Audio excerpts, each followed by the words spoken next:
बिस्मिल्लाहिर्रहमानिर्रहीम। अस्सलाम वालेकुम। मैं हूं मोहम्मद अकरम कोसो। आज हम बात करेंगे करंट अफेयर्स के हवाले से।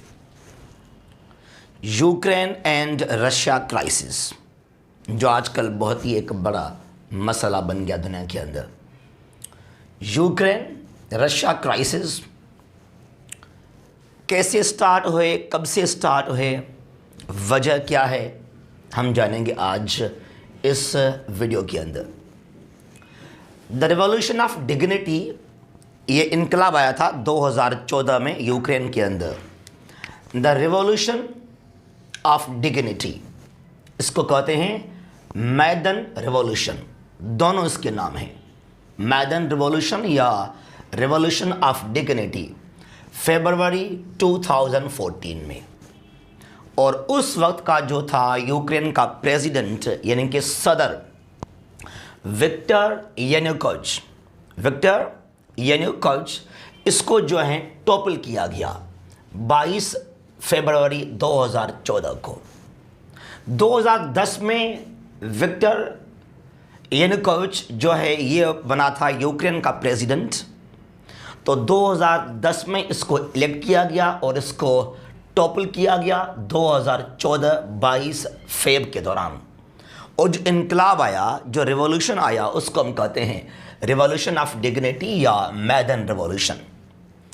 इस इनकलाब का वजह क्या है, ये बगावत, वहाँ प्रोटेस्ट, ये तहरीक वहाँ पर क्यों चला?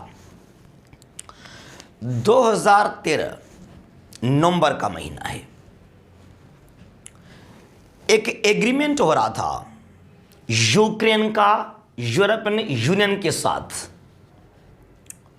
यूरोप के डिफरेंट कंट्रीज जो हैं उनके साथ एक बड़ा एग्रीमेंट हो रहा था यूक्रेन का, और उस एग्रीमेंट को साइन नहीं किया, यानी कि वो माहदा यूक्रेन ने साइन नहीं किया यूरोपियन यूनियन के साथ। उसमें इकोनॉमिक भी कंडीशंस थे, पॉलिटिकली लिहाज से, डिप्लोमेटिकली हर लिहाज से एक बहुत ही बड़ा एग्रीमेंट था। और वो एग्रीमेंट जो है साइन नहीं किया यूक्रेन के उस वक्त के प्रेसिडेंट विक्टर यानुकोविच ने, क्योंकि ये कुछ सपोर्ट कर रहा था रशिया को। और उस वक्त इसके पास दो चॉइस थे, या तो रशिया के साथ मुआहदा करना या रशिया को छोड़कर यूरोप के साथ, जो वेस्टर्न कंट्रीज़ हैं, चाहे वो यूरोप है या वो अमेरिका है, उनके साथ जो है क्लोज हो जाना। तो उस वक्त इसने कोई भी वो एग्रीमेंट जो है, एक मीटिंग हो रहा था विल्नियस लिथुआनिया के अंदर। लिथुआनिया जो कि बाल्टिक स्टेट है, वहाँ था एक मीटिंग विल्नियस शहर में नवंबर महीने में, जहाँ वो एग्रीमेंट हो रहा था। तो ये माहदा वहाँ पर नहीं किया गया। और याद कीजिएगा 2010 में जब विक्टर यानुकोविच ये बना यूक्रेन का प्रेसिडेंट, तो इसने काफ़ी एग्रीमेंट किए थे रशिया के साथ, ट्रेड, कारोबार, इसने बहुत ही जो है। और उस वक्त 2014 तक रशिया का जो सबसे बड़ा जो यूक्रेन का ट्रेड पार्टनर था वो था रशिया।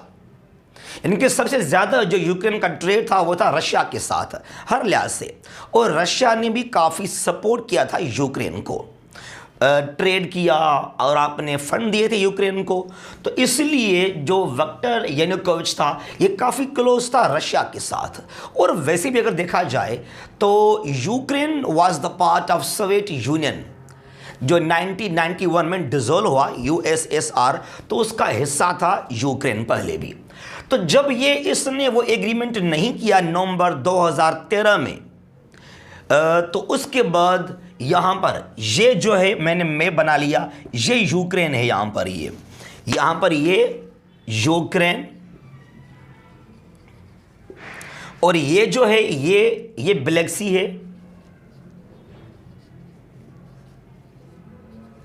और यहाँ पर ये रशिया आ जाएगा, रशिया। और ये जो है ये अज़ोव सी ऑफ अज़ोव, इसको हम अज़ोव भी कहते हैं। और ये है क्रीमिया, जो कि बड़ा मसला है आजकल क्रीमिया यहाँ पर भी। तो बहरहाल जब ये माहदा इसने साइन नहीं किया यूरोपियन यूनियन के साथ नवंबर 2013 में, तो उसके बाद यहाँ पर काफ़ी बगावतें हुए, प्रोटेस्ट हुए केव के अंदर। जो केव यूक्रेन का कैपिटल सिटी है, तो यहाँ पर केव है कि इसको टोपल करने के लिए वहाँ पर लोगों ने धरने लगाए, प्रोटेस्ट, और आगे चलकर जो है, याद कीजिएगा, ये वेस्टर्न यूक्रेन में और जो नॉर्दर्न यूक्रेन है, यहाँ तो लोग इसके एंटी थे यानुकोविच के, लेकिन जो साउदर्न यूक्रेन है जहाँ पर क्रीमिया है और जो ईस्टर्न यूक्रेन है, यहाँ पर लोग इसके बहुत सपोर्टर थे, क्योंकि यहाँ पर रशियन की मेजॉरिटी है। इसलिए बहरहाल जब ये रेवोल्यूशन हुआ और यानुकोविच को हटाया गया 22 फेब को, तो रशिया को बहुत गुस्सा आया। रशिया ने इस बात को लाइक नहीं किया कि क्यों जो मेरा एक सपोर्टर था यूक्रेन का प्रेसिडेंट, उसको वहाँ पर क्यों हटाया गया। तो उसके बाद अब ये फेब की बात है, तो फेब के आखिर में 22 का दिन है, लेकिन इसके आखिर में, यानी कि अगर कोई 27-28 फेब की बात की जाए और 1 और 2 मार्च 14 की बात की जाए, तो रशिया ने जाकर क्रीमिया के ऊपर अपने फौज को डिप्लॉय किया। ये क्रीमिया है, क्रीमियन पेनिनसुला, यहाँ पर ये क्रीमिया है। और ये जब 91 में सोवियत टूट गया, तो क्रीमिया तो जियोग्राफिकली अगर देखा जाए तो हिस्सा है ये यूक्रेन का, लेकिन it was declared N autonomous region, तो कुछ खुद मुख्तियारी थी इसके पास यूक्रेन से।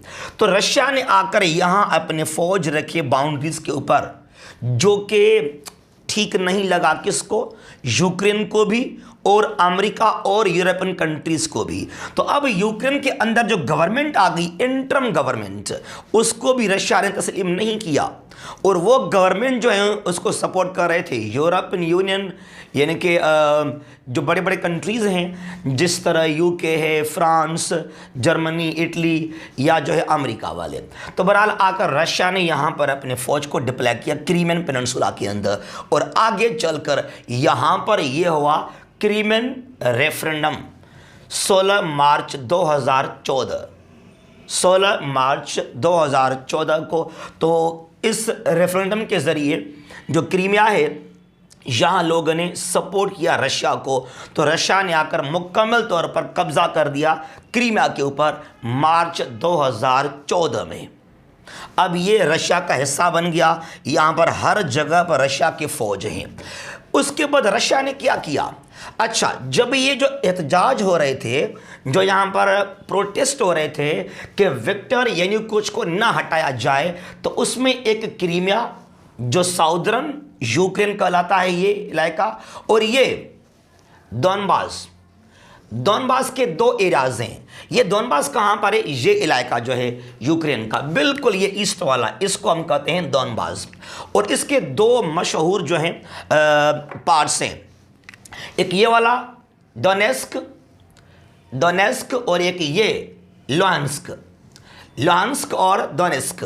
अब यहाँ पर यूं ये हो गया डोनेस्क और ये हो गया लुहांस्क, ठीक है ना। तो अब ये भी जो हैं यूक्रेन के खिलाफ इन लोगों ने काफ़ी एहतजाज किए, प्रोटेस्ट किए, और यहाँ भी जो है फ्रीडम स्ट्रगल चल रहा है ईस्टर्न यूक्रेन के अंदर। हालांकि ये जो क्रीमिया है ये तो रेफरेंडम के ज़रिए रशिया का हिस्सा बन गया, लेकिन यहाँ जो ईस्टर्न यूक्रेन है जहाँ पर है डोनेस्क और लुहांस्क, ये भी जो है रशिया के साथ शामिल होना चाहते हैं, और यहाँ भी धरने हैं, यहाँ बगावत चल रहा है हर लिहाज से, जो कि बिल्कुल आउट ऑफ कंट्रोल हो गया माहौल यूक्रेन से भी। आगे चलकर रशिया ने क्या किया, जब ये क्रीमिया इसके पास आ गया, ये है यहाँ पर स्ट्रेट, और हमने पहले भी पढ़ा है आपको कि स्ट्रेट जो है narrow part of water which connects to big waters. तो यहाँ पर है अज़ोव सी ऑफ अज़ोव, और ये ब्लैक सी है। अब ये जो नैरो बन गया इसको हम कहते हैं स्ट्रेट, यहाँ ये नैरो है, और इसका नाम क्या है, कर्च स्ट्रेट। अब यहाँ पर भी रशिया है, क्रीमिया के ऊपर ये भी रशिया है, और इस पानी को रशिया ने बंद कर दिया। अब जो यहाँ कुछ शहर थे यूक्रेन के अंदर, अज़ोव सी के अंदर सी पोर्ट थे, वो यहाँ से यहाँ तक कैसे आएंगे, इनके लिए ये भी बहुत मुश्किल हो गया। तो बहरहाल आजकल बहुत ही परेशान किया रशिया ने यूक्रेन को। और याद कीजिएगा जब ये कब्ज़ा किया रशिया ने, जब वहाँ रेफरेंडम हुआ 14 में क्रीमिया के अंदर, तो रशिया को G8 से बाहर किया गया। पहले था G8 ग्रुप ऑफ 8 कंट्रीज, जहां पर 8 कंट्रीज हैं, कनाडा है, USA, UK, France, Italy, Germany, Japan और रशिया। अब 2014 में ये G8 नहीं है, इट इज़ नाउ G7। तो ये रिएक्शन दिखाया अमेरिका ने और यूरोपियन कंट्रीज़ ने कि रशिया को अब यहाँ से हम बाहर कर देंगे। तो रशिया को G8 से बाहर किया गया और वो बन गया अभी G7। अच्छा, अब ये भी रशिया है, यहां भी रशिया आ गया क्रीमिया के ऊपर भी, और यहां पर भी अब जो डिप्लॉयमेंट ऑफ सोल्जर्स अब 2021 के दिसंबर महीने में, यानी कि आज से कोई 1.5 महीना पहले की बात है ये, रशिया ने 1 लाख फौजियों को आकर यहां पर डिप्लॉय किया, यानी कि यहां बिल्कुल इनके साइड में और यहां जो है क्रीमिया के अंदर भी हर जगह पर। और ये बार बार कहा अमेरिका ने और ये कहा यूक्रेन ने भी कहा, और क्योंकि जो नेटो है यानी कि अमेरिका है वो या यूरोपियन यूनियन है, वो तमाम तर जो कंट्रीज़ हैं वो सपोर्ट कर रहे हैं किसको, यूक्रेन को अगेंस्ट रशिया। तो यहाँ 1 लाख सोल्जर्स रशिया ने आकर डिप्लॉय किए, चाहे वो ईस्टर्न यूक्रेन है या क्रीमिया के अंदर, और यहाँ पर कोई 8,500 फौजी जो हैं आकर अमेरिका ने भी यहाँ पर डिप्लॉय किए हैं यूक्रेन के अंदर। तो अब दिसंबर से लेकर अभी तक यहाँ एक जंग का माहौल है, एक वार का खदशा है, कहीं एक बड़ा जो है फुल फ्लेज वार ना यहाँ से इरप्ट हो जाए। तो खुदा ना खास्ता अगर यहाँ पर लड़ते हैं, क्योंकि ख़तरा है ये यूक्रेन को कि कहीं जो है रशिया इसके ऊपर हमला ना कर दे। तो बहरहाल अगर रशिया ने हमला किया यूक्रेन के ऊपर तो ये सिर्फ वार नहीं बल्कि यहाँ एक 3rd वर्ल्ड वार भी लग सकता है, क्योंकि रशिया खुद न्यूक्लियर पावर है।